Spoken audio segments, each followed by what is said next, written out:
Hello everyone and welcome to another episode of Orthodox Mentor with Boyan. I'm the Boyan in question and I will absolutely get crucified for this video. But we all know that resurrection follows the crucifixion, so I might as well go through with this and simply leave it behind me once and for all, even though we probably know that that won't happen.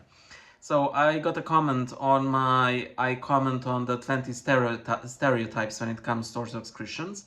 The comment is, there's another stereotype being perpetuated by people on the internet, mainly men with convertitis, is that Orthodox Christians are mean, arrogant, and rude. I go to a couple of Greek churches and visited a Serbian church here in America, and I have never experienced such a thing in real life. Though I have a couple of so-called high church Protestant friends in which I'm the only Orthodox Christian they've met in their life, who are constantly trying to convert me because they were offended by one guy on the internet, and I guess they think I shouldn't hang out with those nasty Orthodox Christians. They don't realize that they are in fact being rude and arrogant when they try to convert me by talking trash, not even about doctrinal disagreements about other people. They even go so far as to make fun of the Russian Orthodox martyrs. Why am I still friends with them? I have no idea, but I've told them to stop several times and they seem to be calming down. Okay, this will be a long one. I want to comment first on the end of this comment, that they seem to be calming down. I mentioned this in one of the previous videos here on this channel. I believe it was probably something about an atheist family or how to deal with blasphemy. Generally, people will stop blaspheming around people who try to practice their religion because they will realize that it causes us actual emotional anguish, and unless they're actual sadists, they will stop doing so. And the experience of this commenter is such that they seem to be calming down. That's one thing. The second thing, and this is the major part of this video, the one that I will get crucified for, and I do have my notes here. So it means that this video will be one of the more watched videos on this channel, even though I honestly don't like making this sort of video. You will see very soon why. By the way, this isn't something like major, pretty par for the course for me, but still, not a fan of these types of videos. I'm 38 years old, and my Orthodoxy is internet Orthodoxy. Even though I have Orthodox churches all around, even though I was prompted to attend church by a catechesis book by St. Nikolai Velimirovich, I mostly know Orthodox people online, whether it's people I've actually met in person here in Serbia, whether it's my late spiritual father, Father Dimitri Cosby, whether it's, all of my friends, subscribers, and so on, or people who simply know me through my channel. My Orthodoxy tended to be online. I would seek out information online, whether in Serbian or in English. And being 38 years old means that I do remember what was the state of Orthodox internet previously. And previously, before Father Seraphim Rose took the torch, people were primarily converted to Orthodoxy through the books of Father Alexander Shmeman and Bishop Kallistos Sver. Now Father Seraphim is carrying that torch. I mean, whoever does it, as long as that torch is being carried. And when I say carry the torch, I mean primarily the one who seems to be driving most converts to the church. However, before Father Seraphim gained prominence, the Orthodox really did not have this, they really did not have this, stereotype tied to them that they're rude. It was simply non-existent. Of course, there was always someone out there who was rude, but that's par for the course. That's an everyday thing. That's a given. In whatever group of people, there are also there will be somebody who's, uncaught, rude, or whatever have you. However, something happened, and us Orthodox really gained reputation of being horribly rude online. And this is in stark contrast to people who, attend our services, where there are essentially two experiences that people, well, experience. The first one is that we are really nice, we don't talk the crazy things we tend to talk online, that's one. And the second, when the experience isn't positive, it's always one of, let us say, disinterest. You know, oh, nobody greeted me. And by the way, I made a video, two videos in fact, that will be sort of relevant to this video. The first one is, well, they were so rude in church with me, but again, it's more disinterested. Again, what I said in that video, because a lot of us in you know, traditional Orthodox countries, we do not have such a thing as an usher in an Orthodox church. It is simply open to the entire community, and when people who are interested in Orthodoxy, who are maybe considering converting, they may be surprised and feel sort of left out or left alone, especially because, again, most people will know each other in the church and they will sort of stand aside, while the visitor may feel like they've been left stranded, you know. And this is something that we need to, you know, take into consideration when it comes to you know, possible or probable converts. And the second video I made is Orthodoxy and Kindness, and this video is essentially a continuation of that. I don't remember exactly what I said in that video, but I do honestly believe that there are commandments of us being kind.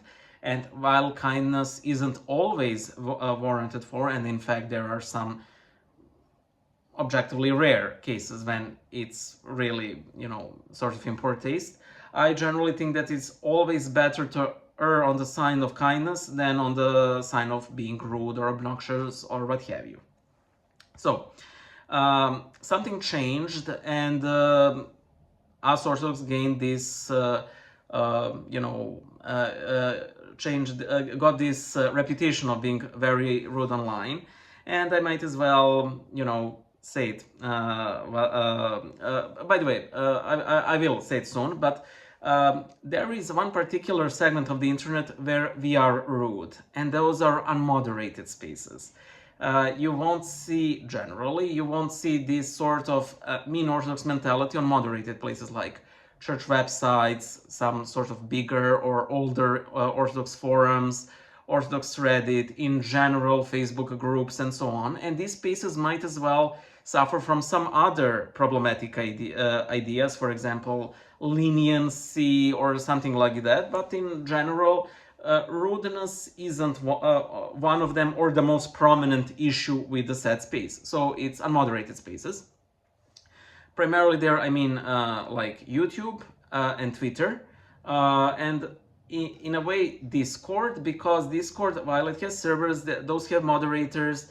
The ease at which someone can make a Discord server and be a moderator, and if that king or queen of the Discord server is rude, well, that can cause you know, issues down the line. So Discord, while it can be moderated, it doesn't have to be, again, really depending on the server.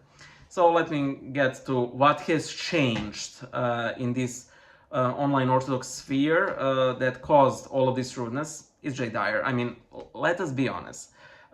Jay Dyer is the godfather of all this Orthodox online rudeness. And why I said previously that I dislike making videos like this, like the one I made on Father Nathaniel, the one I made on former Sister Vasa, because I generally dislike talking about specific people. However, this Orthodox mean stereotype is so prevalent that I might as well make a video about it, and this is something that I absolutely don't plan to revisit. I'll simply dump it here, and good riddance as far as I'm concerned. So how did this happen? Well, Jay Dyer has been in the, well, this debating business for quite some time, and I think he came along at precisely good time when there's this rampant you know, liberalism, let us call it what it is, apostasy in different Western churches. Then this Orthodox thing comes along, and it's woke, it's anti-woke, it's trad, it's based, all of those things which I generally dislike using those terms, but still it is what it is. There was this rampant lukewarmness, and suddenly there is this debater guy who bashes a lot of his opponents, whether through like triumphalism or like being rude and mean and so on and so forth.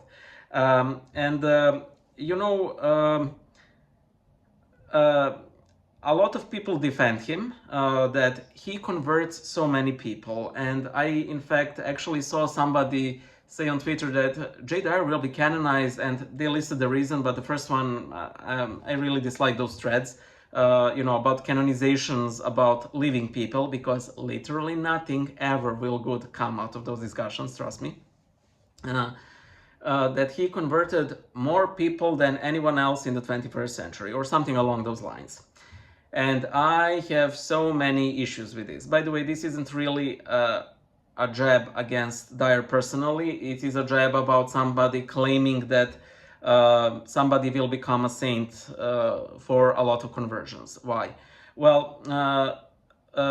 in the Gospels, Christ says that many of those who called upon his name will be denounced and rejected by Christ because he never knew them, even though, as they claim, and probably did wonderful, marvelous things in his name and have cast out demons. However, Christ will say, I never knew you. This goes especially for us content creators. Yes, we might make great debates, we might illustrate the Bible, we might have these great channels that convert a lot of people.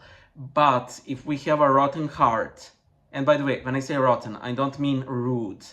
Rudeness might or might not be an element of it. I'm just speaking in general.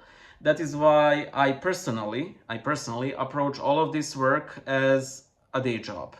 I personally think there's nothing especially more grace-filled with what I do, precisely because there is this huge danger of me thinking this is some big thing and I'm changing people's lives, and then I end up literally dying of pride.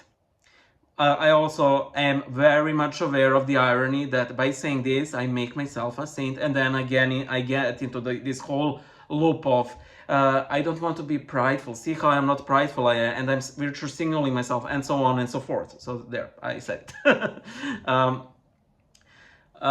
So yeah, even if we convert the entire nations, this still might be, when it comes personally to us, completely worthless.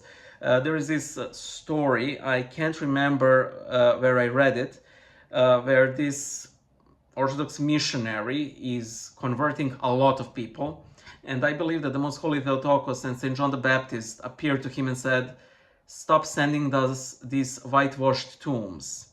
The people that this missionary was baptizing, well, Christianity didn't really stick with them. And as we all know from the people who do join the Orthodox Church might as well apostatize. And thank God that catechumenate is taken generally very seriously in the West, because otherwise I think it will be an unmitigated disaster, honestly. Again, I'm not saying that this is particular to Dyer. This can be, and when it comes to all of this missionary work, you're essentially just a smaller sower in the field. Of course, Christ is the sower, but you're simply throwing seeds around. Something of it catches, some of it doesn't, some of it withers. In the end, you might be the one who will wither, who will, not catch on, and so forth and so on. Dyer generally likes to justify him being mean, essentially downplaying the criticism and so on. He might, I don't remember if this is something specifically he said, but I generally believe that people use this in general, well, Jesus was mean. Well, Jesus was mean always when he had a very specific purpose for being mean. He was mean, sort of, to that pagan woman whom she essentially called a dog. But then again, that was to prompt her to deeper, to humility, to sort of test her how much she is willing to sacrifice her own ego, her own pride, in order to better herself. Same with the woman at the well.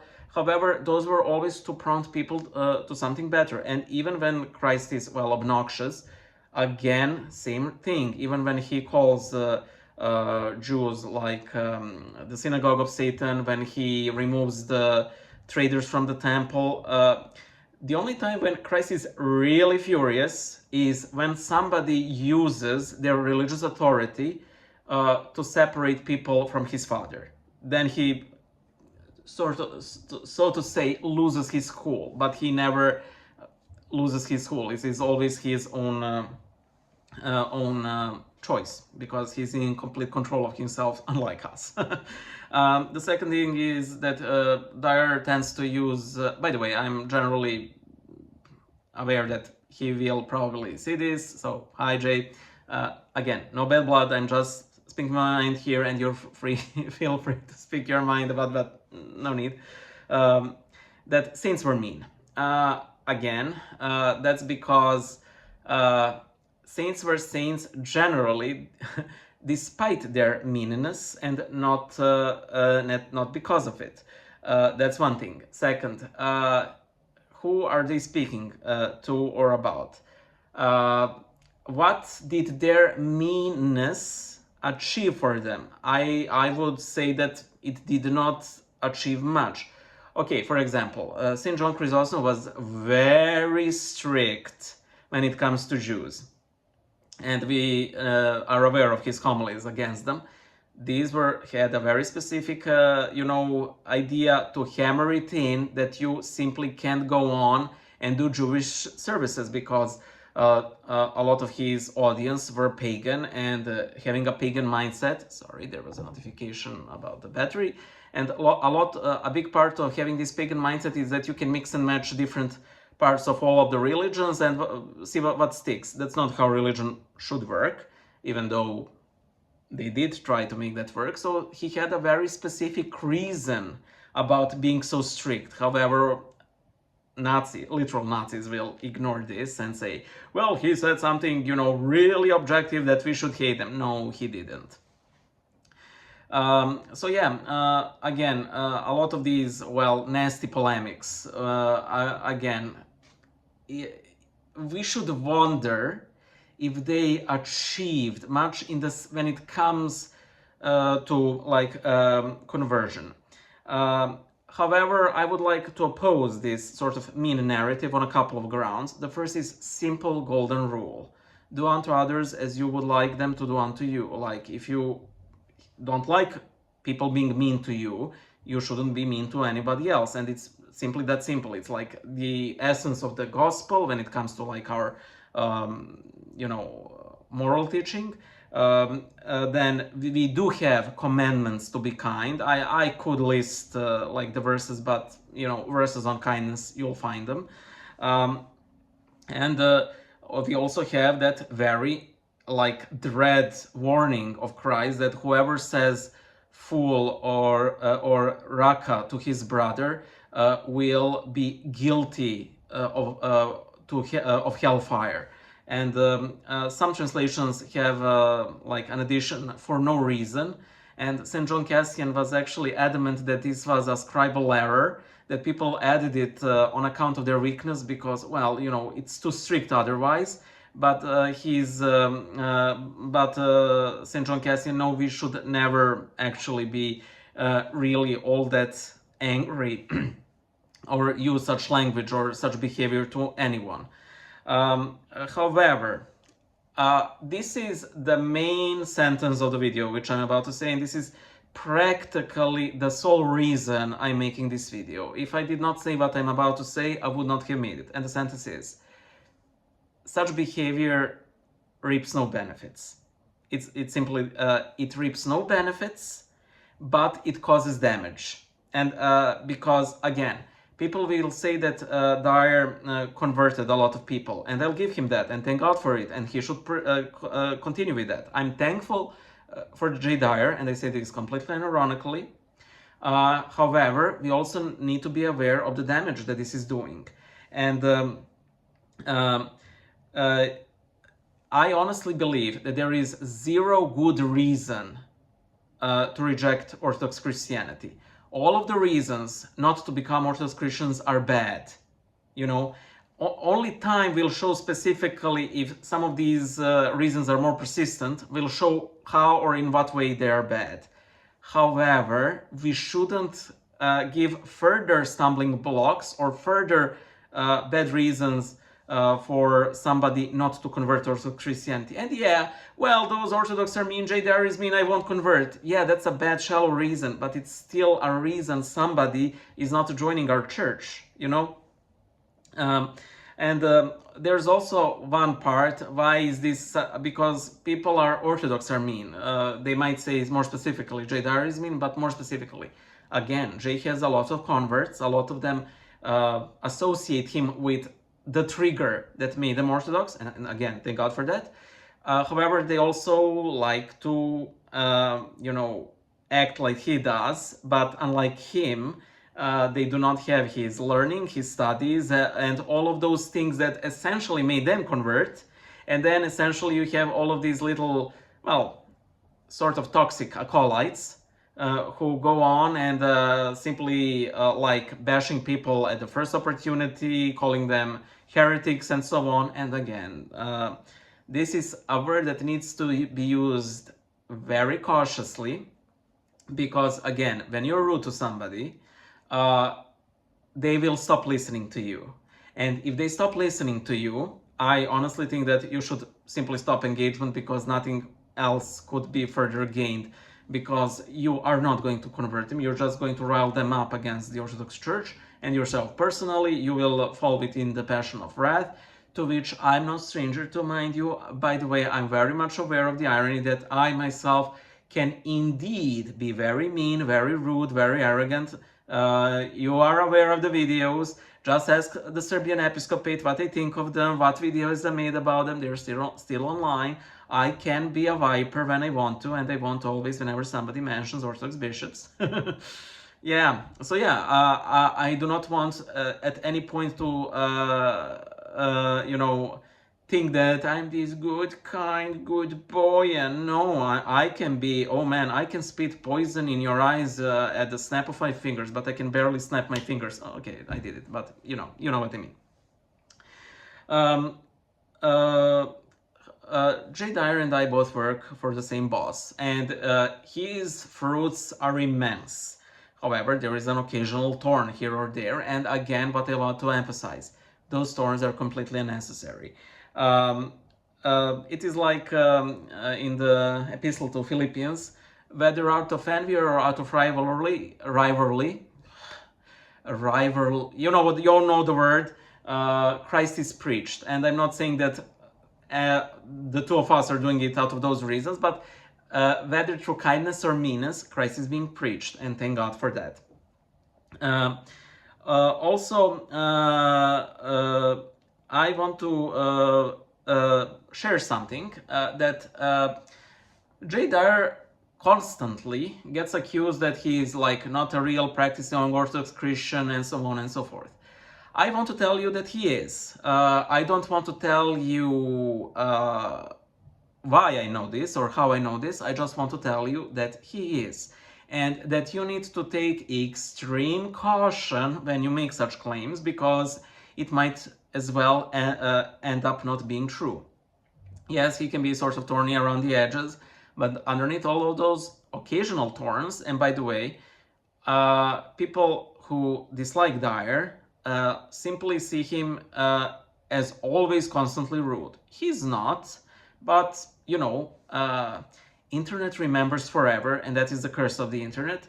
That one character trait of his that's not even like constantly present, and we tend to make it like his soul-defining trait. And I think I made a video about this behavior of followers that we tend to see, especially online people, as this one thing.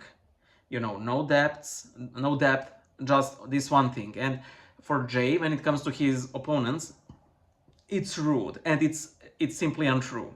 Not only is he perfectly capable of being nice and fine and everything, again, I don't want to share things that aren't shared online in public, but he is a true practicing, honest to God Christian, and I can vouch for that. The sole thing I even commented on the root thing is again because it's public, but the secret thing that will be at the very least revealed at the last judgment is that he is actually a practicing Christian. So yeah, that's that. By the way, I will closely monitor the comment section of this video. The comment section to this video definitely, absolutely should not become, oh, there was that time in Jay, and then something horrible, you know. This isn't a collection for gossip, because let's remember that's still a sin.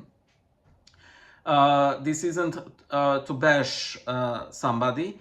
The sole reason I made this video so that we, as in particular Orthodox content creators, but us generally in the church, could simply do better in attracting new converts.